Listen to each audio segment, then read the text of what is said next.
Hey everybody, this is dHunter, bringing another action figure collection video. This is going to be episode 37 of dHunter's complete, unopened, Batman-related action figure collection. This episode is going to feature Mattel's DC Superheroes line. DC Superheroes evolved from their Batman comic line, and DC Superheroes featured Batman and Superman characters.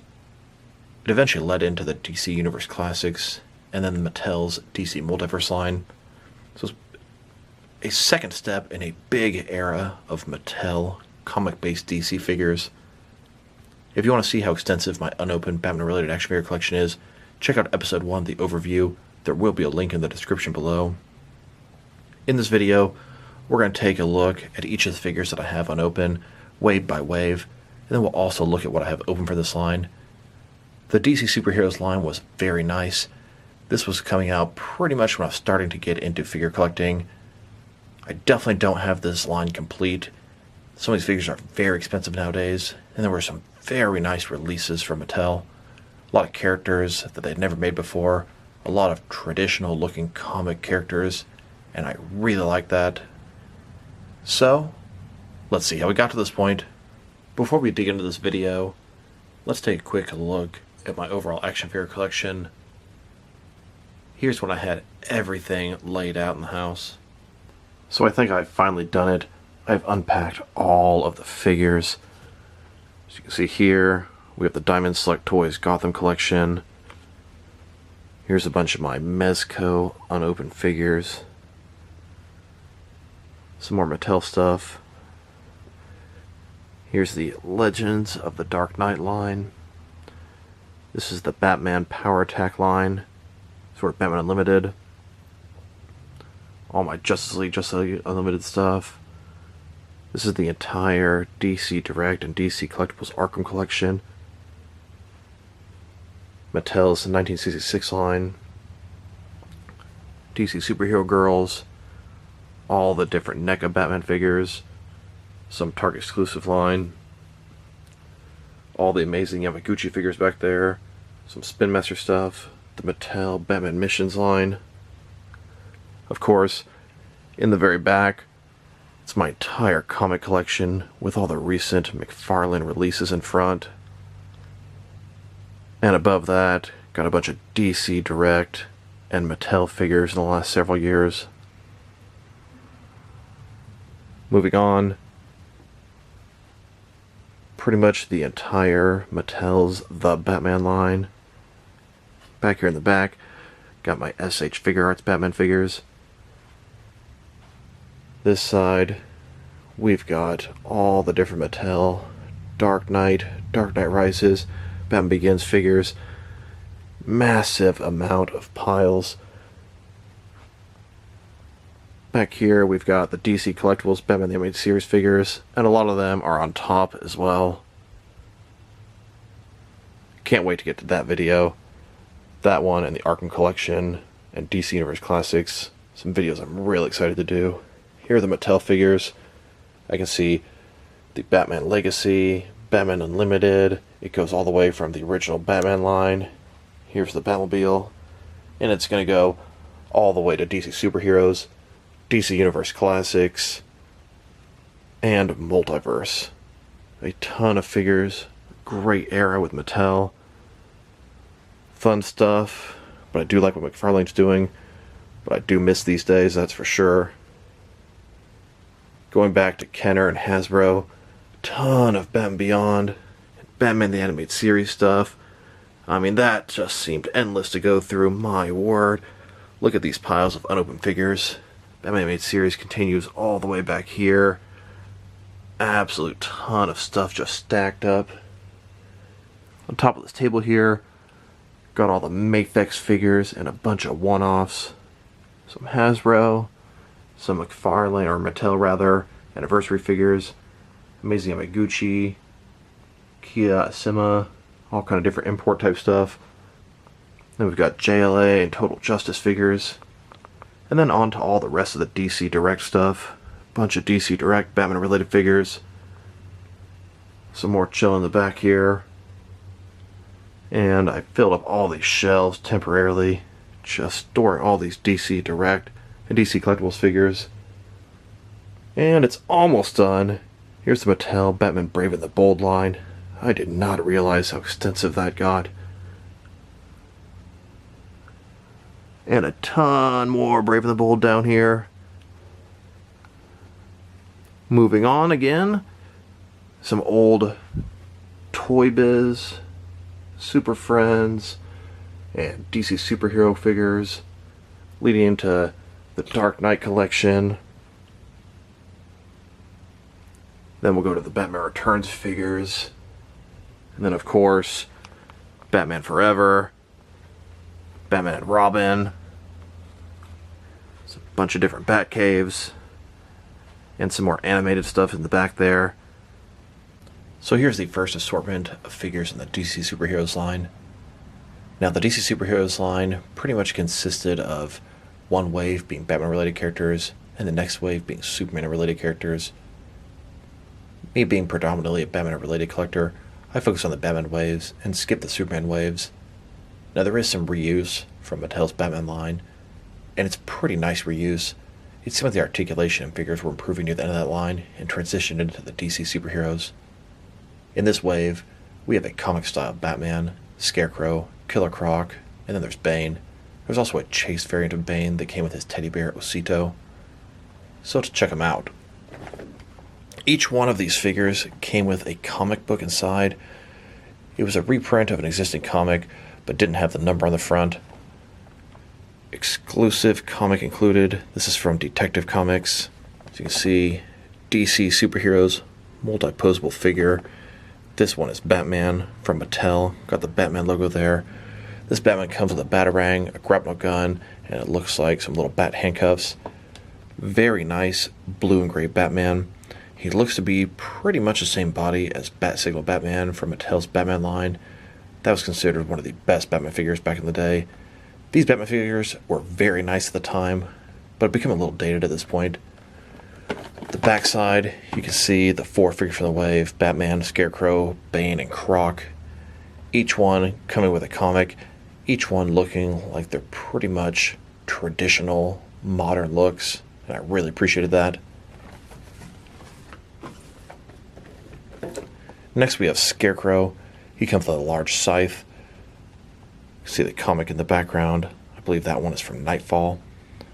Scarecrow here is pretty much a re-release of the Scarecrow that was in the Batman line. But that was a very nice figure, and it's very happy to get him again. Backside, same four figure from the wave. Then we have Killer Croc here. Pretty much like his comic counterpart, a man and a crocodile hybrid. Comes with a pipe from the sewer. The back, same thing. And then here is Bane. He is also pretty much the same from Mattel's Batman line. Maybe the legs are a little bit different, but he's in his traditional look. From Detective Comics, Homecoming, backside, rest of Wave 1.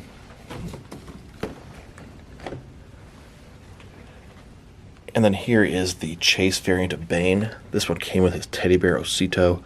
Pretty much the only thing Bane had from his prison in Santa Prisca. The only thing he had from his childhood. A very cool accessory to have for this guy. And in the back, Series 1. Here is Scarecrow out of the package. A very nice traditional looking Scarecrow. Tall and lanky, good articulation. A lot of these figures had the same articulation that the DC Universe Classics line had. Here's Killer Croc out of the package. I really like what they did with the villains in this line. 2 thumbs up. This is exactly what I want out of a Batman action figure line. Some regular looking villains and heroes that are comic accurate. This Croc was somewhat similar to the Croc that came in the Batman line. He shares a lot of pieces, even though the figure itself looks very different. And here's Bane out of the package. Very nice Bane. Don't like his leg articulation. This guy has some serious ankle rockers, which Mattel ended up ditching in DC Universe Classics. He has the teddy bear Osito. I don't actually believe I got this Osito from this Chase release. I think there's a later Bane and camo that came with Osito again. Really happy to have this Bane. Really happy to have Osito loose. And really happy to have the Chase variant unopened. So like I said before, each wave was Batman, then Superman, then Batman, then Superman. So I skipped to Series 2. Here is Series 3. We have another comic-style Batman, a comic-style Robin that appears to be straight re-released from Mattel's Batman line, and then a comic Azrael, and not in his Batman armor, in his traditional Order of St. Dumas Azrael costume. Now, there is a fourth figure in Series 2 that I don't have, and that would be Mr. Freeze. So let's take a look. This Batman here came with, I believe, 7 Batarangs. For the longest time, this was considered to be the best Batman figure out there. I actually never had this guy loose, as I had plenty of Batman figures, and didn't feel like I needed to get all the Batman figures back then. Boy, do I kind of regret that now. The Batarang arsenal is quite impressive, and the Batman looks really cool. Utility belt seems a little bit big and exaggerated. DC superheroes, Batman, you can see the comic in the background. They all said Select Sculpt Series. The back, Azrael, Batman, Freeze, and Robin.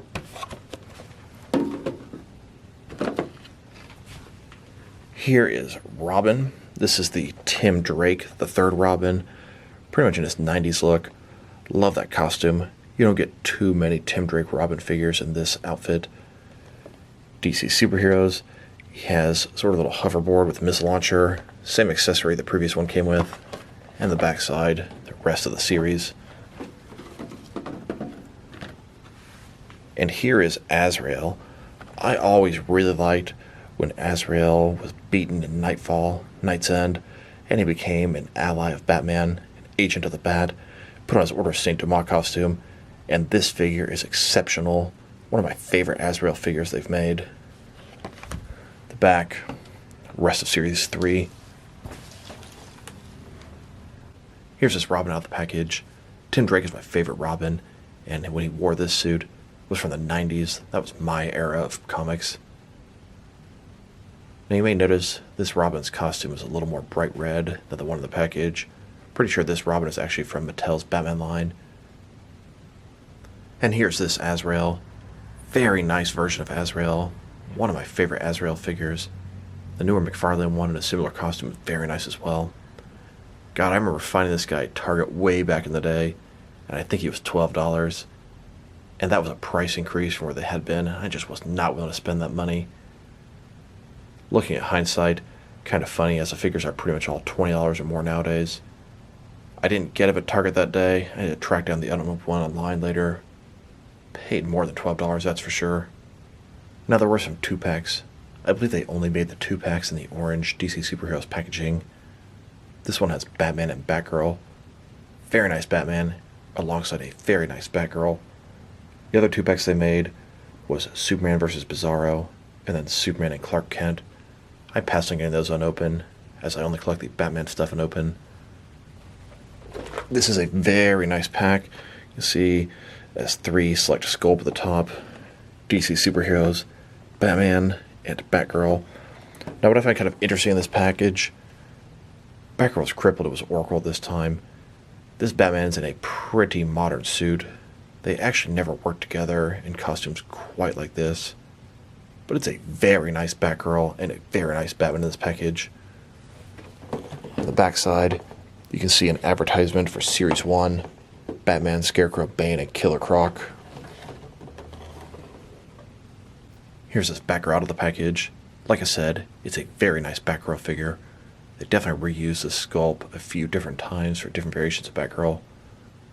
Now I can't quite remember why I have Batgirl, I don't have Batman open. Either I got her loose on eBay, because sometimes it's cheaper to do that than buying the entire pack again. But it's possible she may have been re-released in DC Universe Classics in another 2-pack. When we get to that video, I'll know for sure. Either way, this is one of my favorite Barbara Gordon Batgirl figures, at least from the pre-New 52. Now I mentioned another 2-pack consisting of Superman and Clark Kent. Well, I just had to have that Clark Kent figure. I'm a sucker for civilian figures and suited figures, and having a Clark Kent like this, it's a must-have in the collection. I originally got this guy with the intent to make a custom Bruce Wayne figure. And that's exactly what I did. I got a DC Direct, Secret Files, Unmasked Batman, took that head, which I thought looked very similar to the Batman Animated Series Batman, and popped on this Clark Kent body. This has been my default Bruce Wayne for about 15 years or so. And I did get an absolute ton of these Clark Kent figures. Over the years, there were some available on eBay, some Chinese bootlegs. I just really wanted to have a Clark Kent body for every time they gave us an unmasked Batman. As you can see, there's quite a few of them, and at this point, I actually have some Bruce Wayne heads that need some Clark Kent bodies. I even made a couple of custom figures for that Clark Kent body. Here's a custom Ra's al Ghul that I made, and a custom Fox from the Terrible Trio. In addition to that, they also reused this suited body for a ton of other figures. The Riddler, Two-Face, Ra's al Ghul, and many, many more. Mattel definitely got their money's worth out of this sculpt. After a while, they changed the DC Superheroes line to purple packaging. They got rid of the comic they were included with.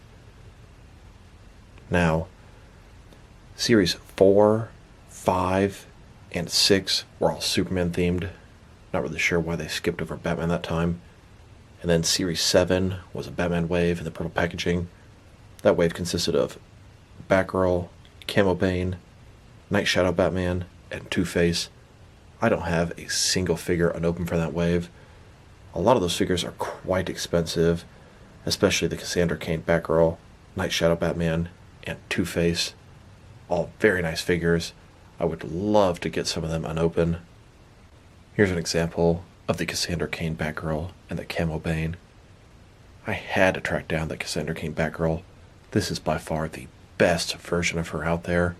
She's still a Batman ally to this day. She donned the identity of Batgirl at first, eventually became the Black Bat, and is currently the Orphan in the Rebirth comics. And so back to the figures in front of you. These figures are from Series 8. We have Bruce Wayne to Batman, Nightwing, Clafyace, and the Joker. In addition to that, this wave also consisted of Catwoman and a Batman. I don't have either of those unopened. That Catwoman in particular is pretty pricey. Here's the Catwoman figure out of the package. I don't have her unopened, but I do have her open. It's a great figure. This was my standard default Catwoman for a very long time. Here's the Bruce to Batman out of the package. It's a pretty cool Bruce Wayne figure. Normally you would just get Bruce Wayne either on a Batman suited body or possibly in a business suit. This one is sort of in a training outfit. I always thought this body would be pretty good for a generic thug or henchman. I mean, look at the gloves. I even took the head off of Bruce Wayne. It's the same sculpt. I think this one is from the original Batman line, and popped it on a Clark Kent body. Head's definitely a little bit too small, but I was pleased at the time. Here's this Nightwing out of the package. This Nightwing was included in a 2-pack in Mattel's Batman line, and then re-released as a single in this line. Pretty nice Nightwing figure, but he's a little small based off the current figures. Here's this Clafyace out of the package. This is a gorgeous figure. One of the drawbacks, his arm is sort of made of like a rubbery material. I was always worried they might deteriorate over time, and they most certainly have not. And I remember tracking this figure down way back in the day. Clafyace is one of my favorite Batman villains, so I had to have this guy. And I remember my cat chewing off some of his fingers. Really kind of pissed me off, as I really liked this figure, and he was quite expensive to replace. Later in the DC Universe Classics line, they made a 2-pack with this guy and a mudded up Batman, so I was able to replace my damaged Clafyace. I actually ended up selling him on eBay, and they still, I think, got like $40 for that guy. In addition to that, there were some exclusives. Here are a couple of San Diego Comic-Con exclusive Man-Bat figures. This Man-Bat was white, the same sculpt that was later reused as brown in the DC Universe Classics line. Notice there are 2 of them in front of you. The one on the left is the white Man-Bat from San Diego Comic-Con, and the one on the right is the translucent Man-Bat from Wizard World. I have both these guys sealed in the package. Now, in addition to having a really cool Man-Bat in there, the packaging itself can actually be used as is. It can be a prop in your action figure collection. Notice it's Wayne Tech. You can see it's a big crate, has Man-Bat inside. It's a very clever and well done release. In addition to those two, I have a third one that I was able to open. So here's Man-Bat out of the initial Wayne Tech sort of transportation case. And you can open it up, and you have Man-Bat hanging there upside down. It's a fantastic package. Very well executed, very clever. Here's Man-Bat out of the package. This is the white version. I would love to track down the translucent version open. He's about the only Man-Bat in the 6 and 7 inch scale that I don't have loose. I am simply not willing to break the tape seal on that Wayne Enterprises crate. That thing is quite valuable nowadays. In addition to the cool Man-Bat, the packaging itself has a little feature there. Lights up and shrieks like Man-Bat. I just can't say enough good things about this release here. So that was my collection of Mattel DC Superheroes Batman stuff. I am missing quite a bit from this line, especially unopened. Stuff that I'm missing loose that I really wish I had. That black and white Two-Face, it's a very nice figure. And then also that sort of future Batman. I would love to have the Batgirl and Catwoman unopened. Those are also some very nice and very expensive releases. This is a great action figure line. This is exactly what I'm looking for in my Batman collecting. Current, comic, normal interpretations of these characters. Now, I'm not really taking a pot shot at McFarlane. I love what they're doing, but I would love to see more normal, modern Batman allies and rogues. They still haven't given us a comic Penguin, Catwoman, Riddler, Poison Ivy, Two-Face, Black Mask, Mr. Freeze, and on the ally side, Red Robin, Batwoman, The Signal, Orphan, Spoiler, and many more. Love what McFarlane's doing, but I could definitely use some more regular versions of the characters. I do miss the old days with Mattel, DC Superheroes, and DC Universe Classics. Always going to have a special place in my heart as one of the best DC lines ever made. My next episode is going to be Mattel's DC Universe Classics line. Like I said, really like that line. Special place in my heart. Excited to do that video. So this is dHunter. Thank you guys for watching this video. If you liked the video, press like below. If you have anything you want to say about the video, add to the comment section. If you want to see additional action figure collection and action figure reviews from me, press subscribe. I do appreciate when you do that. Once again, this is dHunter. Thank you guys for watching this video, and I'll talk to you guys real soon.